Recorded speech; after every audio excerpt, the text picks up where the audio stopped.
Hey everybody, happy Saturday. Hope you're well. Didn't get to do my video outside today because I just can't bear the cold at the moment, so I'm cozy inside.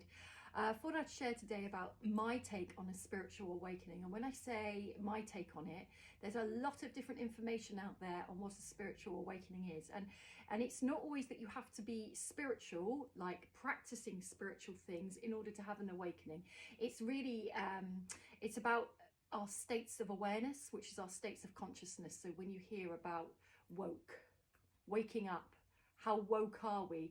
Well, it's quite hard to measure actually, because it's a very individual journey. So when we're waking up, which is part of our spiritual ascension, we are becoming incredibly aware of us and ourselves. And really the true depth of a spiritual journey is about doing your inner work, your trauma work, your inner child work, your healing work, anything that is not of you, that's in the way of you because of what you've been through. So we are all a product of what we've been through, but we are not our behaviors. So when we look at it like that, we look at how we're interacting with people, how we're interacting with the world, and where am I going wrong? Where am I the problem? Where is it me? And so it takes a lot of courage to do a spiritual journey and spiritual work, because it is all the journey inward, not outward. It's actually, who am I? Because every time you work through who you're not, every time you work through limiting beliefs, limiting behaviors, understanding where they've come from in your life, that is a spiritual journey. So you don't have to be in a church, you don't have to be on a yoga mat, you don't have to be meditating to be spiritual and on your journey, although all of these aspects can help and facilitate and accelerate and be a nice place to be in the quiet, in the still, to be able to focus and concentrate and work through your pain body. When we're waking up and spiritually evolving, we're moving through what's called 3D, 4D, 5D. You can easily go up to 12D, and it's levels of dimensional awareness, and it is the consciousness that we're at, and we become more conscious, more present, more aware of everything that we are, the part we're playing in this world, what's going on in this world at a deeper level.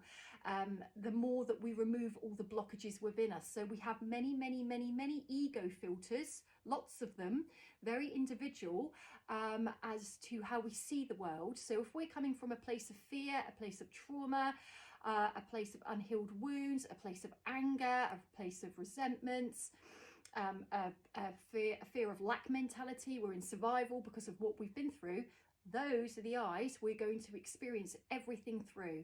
So it's almost like everything's tainted and distorted. When we've worked through all that, we have a very clear vision of what's going on out there, and this is how we elevate our vibration through the dimensions and become more conscious, more awake, whatever you'd like to call it. It's a very personal experience. And if you think about how we're seeing things, it means that when we do our work, our spiritual journey, our spiritual ascension, moving up the dimensional frequencies, everything we've experienced, we can look back at it and see it in a different way. Now, that is not always easy. It may mean that we might have to take some accountability rather than blame. It might be that we realise we've played a part in dysfunction more than we realise. We've kind of, it's everybody out there, not me type mentality. And it does mean the shadow work, which is having to really take responsibility for self.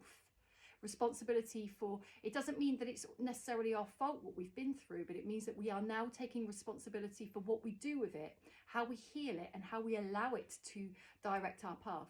And really, that's what spiritual awakening is. I mean, we can have spontaneous spiritual awakenings through doing none of that. We wake up one day and suddenly we see the world differently because, you know, our soul has decided it's going to mature at that point. Just like the body matures yearly, the soul can have a sudden growth spurt, whether you like it or not. And then it's chaos, because maybe the world that you've created, everything you're living, is not the life you're meant to be living. You know, I was in the fitness industry for 20 years, and for a long time in that, I was thinking something's not feeling right anymore. That was my human path. I hadn't evolved enough in myself to realize that wasn't my true path, but it was a huge path of getting me to where I am now, which is far more a soul path, still doing human things, but a very different perspective, and very deep, big deep dives. It's very rewarding, spiritual awakenings that, yes, like I said, they can be spontaneous, but you can induce them as well, but they are for your highest good, because they will be making you work through all the layers of what you're not. So it's like your natural blueprint of who you should be, without all the stuff that's happened to you, around you, that you've carried with you. And it gives you your best life. It gives you you and your true authenticity, because you are your true, genuine self when you remove all of that stuff. And it can be a very joyous journey as well. So you kind of owe it to yourself, and we're all waiting to meet you as you are, not maybe having to do what you think you have to do and be like everybody else because it's a safety net. That isn't always safe.